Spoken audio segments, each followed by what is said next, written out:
Diamond হারবারে প্রার্থী হওয়ার ফের ইচ্ছা প্রকাশ নওশাদের। নওশাদ সিদ্দিকী আর ভয়ের জায়গা কোথায়? 42 দিন জেল কাটিয়ে সব ভয় কাটিয়ে দিয়েছে। সময় কথা বলবে। রাজ্য কমিটির লোকজনরা আছে, এদেরকে বলুন যেন এরা সঙ্গ দেয়। চূড়ান্ত অনুমোদনের অপেক্ষায় রয়েছে দাবি আইএসএফ বিধায়ক নওশাদ সিদ্দিকীর। নওশাদ সিদ্দিকী আর ভয়ের জায়গা কোথায় রেখেছে? একবার 42 দিন জেল খাটিয়ে সব ভয় কাটিয়ে দিয়েছে। ভয় তো এটাই জেলের। আর মরার ভয় আমরা যেদিনকে জন্ম হয়েছি সেই দিন থেকে মৃত্যুর দিন আমরা গুনি। আমরা ভয়টা থাকে তো জেল খাটানো। জেল 42 দিন খেটে নিচ্ছি, ওখানে দেখে নিচ্ছি। মোবাইল চাইলেও কেউ যদি চাই পেয়ে যাবে, যদি আমি মোবাইল ব্যবহার করিনি সবই ফ্যাসিলিটি আছে। বরঞ্চ আমি মনে করি জেলে থাকলে একটু শান্তি থাকবে, মোবাইলটা টিপাটিপি বা বাইরের অত খবরের মাথায় আসে না। ওখানে একটা লাইফ এখন আলাদা একটা লাইফ জীবনযাপন করা যায়। তো ভয়ের কোনো ব্যাপার নেই, সময় কথা বলবে। আমাদের রাজ্য কমিটির আছে, এদেরকে একটু ভালো করে বলুন যাতে আমার সাথে যেন সাথ দেয়। এরা কয়েকজন একটু বেগড়িবাই করছে আমাকে নিয়ে, যাতে আমাকে ওখানে অনুমোদন দেয়। এখনো বলছি, আজকেও তো বললাম আমি অনুমোদনের অপেক্ষায় আছি।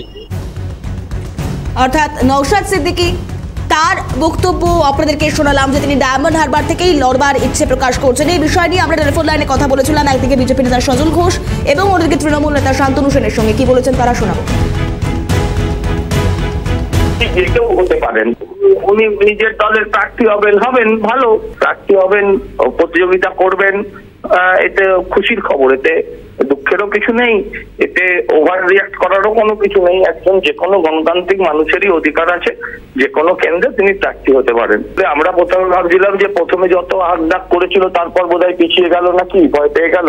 তারপর যদি সে প্রার্থী হয় স্বাগত। ওই 350-400 বুথে একতরফা রিগিং এর ফলে যে রেজাল্ট হয়েছিল, এবারে সে রেজাল্ট হবে না, ভাইপো হারবে, এটা নিশ্চিন্তে থাকুক। বিজেপির টাকায় মদতপুষ্ট আইএসএফ একটা ভোট কাটুয়া রাজনৈতিক দল, যারা একটা সম্প্রদায়ের মানুষের ভোট কেটে বিজেপিকে সুবিধা করে দিতে চায়। তার নেতা নওশাদ সিদ্দিকী যদি হিম্মত থাকে লড়ে দেখান অভিষেক বন্দ্যোপাধ্যায়ের বিরুদ্ধে। এটা মাথায় রাখবেন, 2014 সালে অভিষেক বন্দ্যোপাধ্যায় ডায়মন্ড হারবার থেকে 70-72 হাজার ভোটে জিতার পর বিগত 5 বছরের কর্মকাণ্ডের মধ্যে দিয়ে 2019-এ সেই মার্কেটটা 3,22,000-এ নিয়ে গেছে। ডায়মন্ড হারবারের মানুষ এবার মানসিকভাবে প্রস্তুত হয়ে রয়েছে অভিষেক বন্দ্যোপাধ্যায়কে 4 লক্ষের বেশি ভোটে সেখানে জেতাবে। সেখানে যেই দাঁড়ায় সেটা কোনো যাবে আসবে না। যদি হিম্মত থেকে মুখে কথা না বলে বিধায়ক পদে ইস্তফা দিন এবং বিধায়ক পদে ইস্তফা দিয়ে তিনি অভিষেক বন্দ্যোপাধ্যায়কে লড়াই করুন, তবে বুঝবো বাপের বেটা। এই বিষয় নিয়ে সিপিএম নেতা সুজন চক্রবর্তী কি প্রতিক্রিয়া শোনাবো। এখন আলাপ আলোচনা হচ্ছে বিজেপি তৃণমূলকে হারাতে হবে এবং নওশাদ সিদ্দিকী একজন এমএলএ, তিনি যখন বেশ দায়িত্ব নিয়ে বলছেন যে আমি দাঁড়াবো এবং আমি দাঁড়াবোই, দল যদি আমার বলে আমি দাঁড়াবো এবং হারাবো, তখন তো আমরা পাখিদেরকেও বানাতে পারলে বলেছি যে উনি যখন দাঁড়াতে চাইছেন উনি দাঁড়ান, আমরা সবাই সমর্থন করবো। এইটাই তো জানতাম।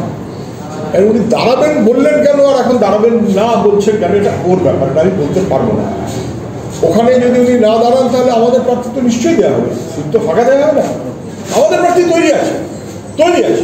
কিন্তু আমার মনে হয় নওশাদ সিদ্দিকী যেভাবে পাবলিকলি কমিট করেছে যে তিনি ওখানে দাঁড়াবেন এবং তার সেই দাঁড়ানোর প্রস্তাবকে যেহেতু সঙ্গী সাথী হিসেবে বামেরা সমর্থন দিয়েছে, কংগ্রেস সমর্থন দিয়েছে, ফলে ওনার কিন্তু সেই কথা থেকে সরে আসা উচিত না।